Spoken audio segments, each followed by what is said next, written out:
तर मी इथे आज बनवते कॉर्न आणि शिमला मिरचीची भाजी, जी खूप यम्मी आणि टेस्टी लागते। त्यासाठी मी इथे कॉर्न जे आहेत 1 बाउल बॉईल करून घेतलेत आणि नंतर मी 4 शिमला मिरची घेतल्या आहेत आणि 2 टमाटर घेतलेत। तर हे जे शिमला मिरची आणि टमाटर आहेत ते मी आता कट करून घेते, छान असं चॉप करून घेते, मग तुम्हाला दाखवते ते। तर इथे मी शिमला मिरची आणि टोमॅटो चॉप करून घेतलेत, नंतर एक मोठा कांदा देखील कापून घेतला आहे आणि 1 बाउल कॉर्न जे आहेत ते बॉईल करून घेतलेले आहेत आणि बाकीचं सर्व साहित्य मी तुम्हाला रेसिपी करताना दाखवते। तर मी इथे एका पॅनमध्ये 1 चमचा तेल टाकते आहे, खूप जास्त काही टाकलं नाही आहे। तर आता हे जे तेल आपण थोडंसं गरम करून घेऊया आणि ते तेल गरम झालं की आपण त्यामध्ये टाकतोय अर्धा चमचा जिरे आणि हे जिरे छान तडतडू द्यायचं आहे। थोडीशी राई टाकते मी त्याच्यामध्ये आणि ती पण छान अशी तडतडू द्यायची आहे मस्तपैकी। त्याच्यानंतर मी त्यामध्ये टाकते आहे कढीपत्त्याची पानं, खूप छान स्मेल येतो ह्याला कढीपत्ता टाकल्यानंतर, खूप छान चव लागते।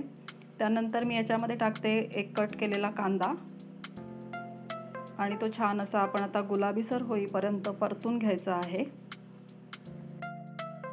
तर तुम्ही आता बघू शकता इथे कांदा कसा छान असा गुलाबीसर झालेला आहे। तर त्यानंतर आता मी टोमॅटो टाकला आहे त्याच्यामध्ये आणि हा टोमॅटोसुद्धा छान असा आपण त्याच्यामध्ये शिजवून घ्यायचा आहे, एकजीव झाला पाहिजे तो।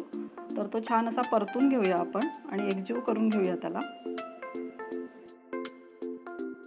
तर तुम्ही बघू शकता इथे टोमॅटो देखील खूप छान असा शिजलेला आहे आणि तो कांद्यामध्ये एकजीव झालेला आहे। तर त्यामध्ये आता आपण आलं लसूण मिरची कोथिंबीरची पेस्ट टाकतोय, 2 चमचे टाकते मी आणि खूप मोठे चमचे नाही आहेत, छोटे चमचे आहेत। तर ती आता आपण छान अशी परतून घेऊया याच्यामध्ये, कारण भाजीमध्ये खूप छान अशी टेस्ट आली पाहिजे। तर आता आपण हे परतून घेतोय। आता ही छान अशी परतून झालेली आहे।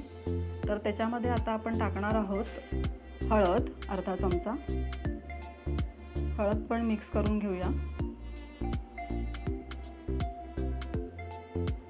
आता सगळं हे छान असं परतून झालंय, एकजीव झालंय आणि आता आपण त्यामध्ये कट केलेली शिमला मिरची टाकणार आहोत आणि आता ही जी शिमला मिरची आहे तर ती छान अशी मिक्स करून घेणार आहोत आपण ह्याच्यामध्ये। तर तुम्ही इथे बघू शकता आपण शिमला मिरची एकदम छान अशी मिक्स करून घेतली आणि त्यामध्ये मी आता कॉर्न टाकलेत जे बॉईल केलेले आहेत आणि हे जे कॉर्न आहेत हे पण आता आपण मिक्स करून घेणार आहोत। हे कॉर्न शिजलेले आहेत पण तरीसुद्धा आपण भाजीमध्ये मिक्स केल्यानंतर भाजीमध्ये त्याची टेस्ट छान उतरली पाहिजे। तर त्यासाठी आपण आता हे मिक्स करून घेऊया आणि त्यानंतर आता आपण ह्याच्यावरती झाकण ठेवणार आहोत आणि एक वाफ काढणार आहोत भाजीला आपण एक, कारण शिमला मिरची छान शिजली पाहिजे त्यासाठी आपण झाकण ठेवतोय। तर आता आपण बघूया आपल्या भाजीला छान अशी वाफ आलेली आहे, वाव। तर आता आपण इथे मसाले टाकतोय। तर मी इथे टाकते 1 चमचा लाल तिखट, त्याच्यामध्ये ऑलरेडी आपण मिरची वाटून टाकलेली आहे हे लक्षात ठेवायचं। नंतर टाकते अर्धा चमचा धणा पावडर आणि मी 1 चमचा ह्याच्यामध्ये किचन किंग मसाला टाकते, ज्याने टेस्ट आपली खूप छान येणार आहे आणि हेच या भाजीचं सिक्रेट आहे। तर ही भाजीची टेस्ट जी आहे ती किचन किंग मसाल्याने खूप छान टेस्ट येईल आणि आता आपण हे सगळं मिक्स करून घेणार आहोत। ही भाजी खूप यम्मी आणि खूप टेस्टी लागते, मुलांना खूप आवडते। तर तुम्ही ही अशी भाजी नक्की करून बघा। आता मी त्यामध्ये टाकते अर्धा चमचा मीठ, चवीप्रमाणे टाकलेलं आहे मी आणि हे सगळं आता आपण छान असं मिक्स करून घेणार आहोत।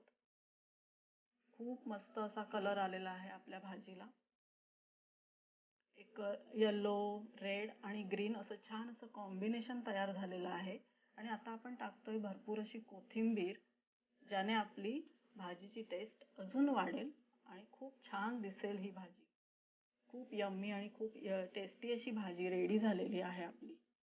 तर अशी ही आपली भाजी रेडी झालेली आहे, खूप यम्मी आणि खूप टेस्टी अशी। ज्यांना ही शिमला मिरची आवडत नाही त्यांना ही भाजी अशी करून द्या कॉर्न टाकून, मुलांना ही भाजी खूप आवडते। नंतर पिझ्झासाठी ही भाजी आपण यूज करू शकतो, खूप छान आणि यम्मी अशी लागते ही भाजी। जर माझी ही रेसिपी तुम्हाला आवडली असेल तर प्लीज माझ्या रेसिपीला कमेंट करून सांगा की माझी रेसिपी कशी झाली आणि जर माझ्या चॅनेलवर कोणी नवीन असेल तर प्लीज माझ्या चॅनेलला सबस्क्राईब करा। Thanks for watching.